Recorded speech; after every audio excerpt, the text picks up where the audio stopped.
Hey guys, Brett Leggett from Love the Grind here. Today I want to talk about weight loss plateaus, how to break through them, what causes them, and how to prevent gaining old weight back once you finish dieting. And this is notorious with crash diets where you diet for a very short period of time, very strictly, get quite lean, but then at the end of it, when you start eating normally again, you just gain it all back. And I'll go into depth about why that happens and how you can stop that from happening. Now personally, I have crash dieted a lot of times and I have reached a lot of weight loss plateaus in my journey of weight loss.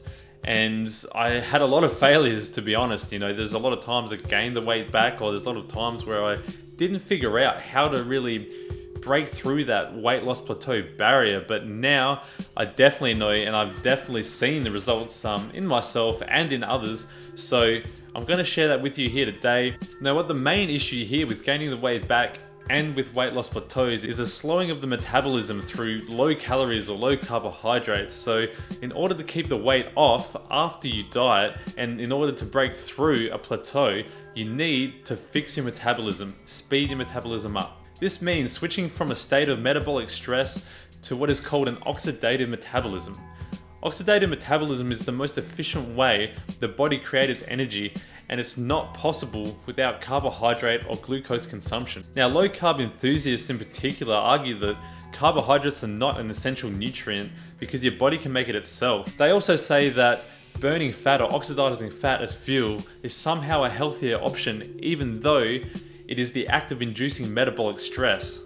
This shows quite a lack of understanding of basic human physiology and seems more tied to the idea of losing weight fast, you know, burning fat, and it's really just seems like a bit of a marketing term because I've been there myself and I know that after a certain amount of time, you just kind of get used to how stressed you are, but you don't, they call it ketoadaptation, but essentially what it is just you have so much adrenaline and cortisol coursing through your veins that you feel so alive, you know, you can hardly sleep, you have no appetite, all those kinds of things, and they just call it ketoadaptation, even though it's just, you're becoming numb to stress. You are so stressed that you can't even feel stress anymore. Now your brain needs 130 grams of glucose to function correctly, and if you're not getting that in your diet through carbohydrates, then your body's forced to use protein to create it, so it has to excrete cortisol, which is the main stress hormone, to cause the reaction that takes protein and converts it into glucose. This demand-driven process is called glucogenesis and is incredibly inefficient. You cannot create glucose from protein without inducing metabolic stress. Metabolic stress slows down your metabolism, which means your body uses less energy and is much more likely to store fat and burn muscle. On the other hand, oxidative metabolism is how the body performs most efficiently.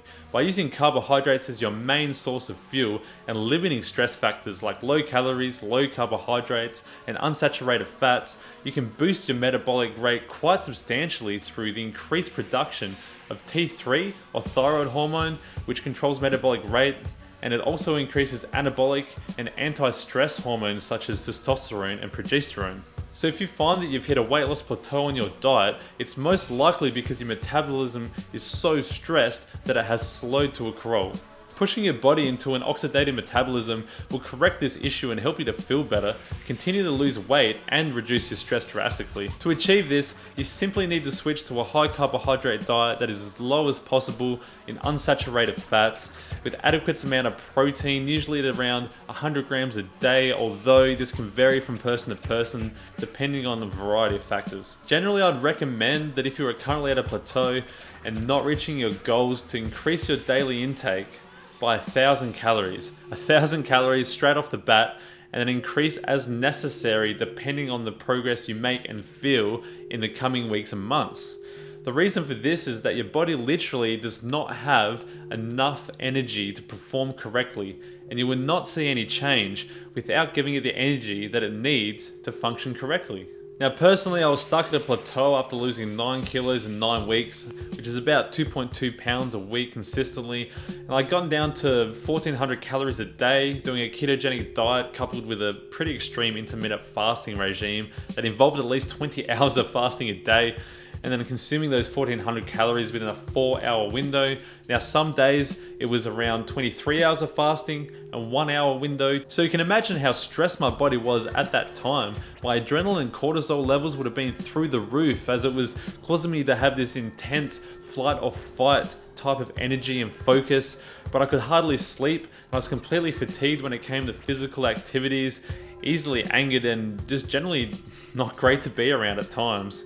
So after a while of being stuck, I switched abruptly to a high carb diet, trying to push my body into an oxidative metabolism. I was eating around 2,500 calories a day, and after about a week I had to up it to 3,000 and then 3,500 the week after, because I was just continually losing weight. And it wasn't until I got to around 5,000 calories that the weight loss stopped, and I started slowly putting on weight over about a month. But my metabolism was so fast, it had gotten so much faster than it had ever been, and I had looked and felt better than I've ever had on a low carb or ketogenic diet. My progress in the gym was awesome because I was supplying my body with the energy it needed to perform as best as it could and as grow as much as it could. It all made sense.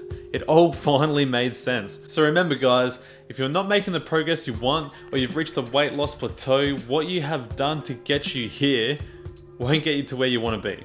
Increase your calories, get most of the calories from carbohydrates, avoid unsaturated fats, they are poison, I'm telling you, and eat at least 100 grams of protein a day. Preferably more, around 130 to 150 grams of protein, depending on how active you are personally.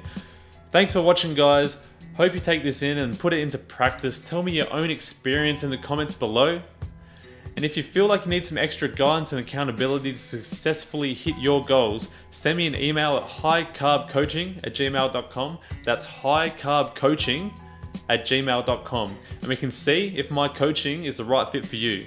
I'm Brett Leggett, and I'm out. I'll see you guys next time. The higher this ratio between unsaturated fats and saturated fats is, the greater the probability of harm there is.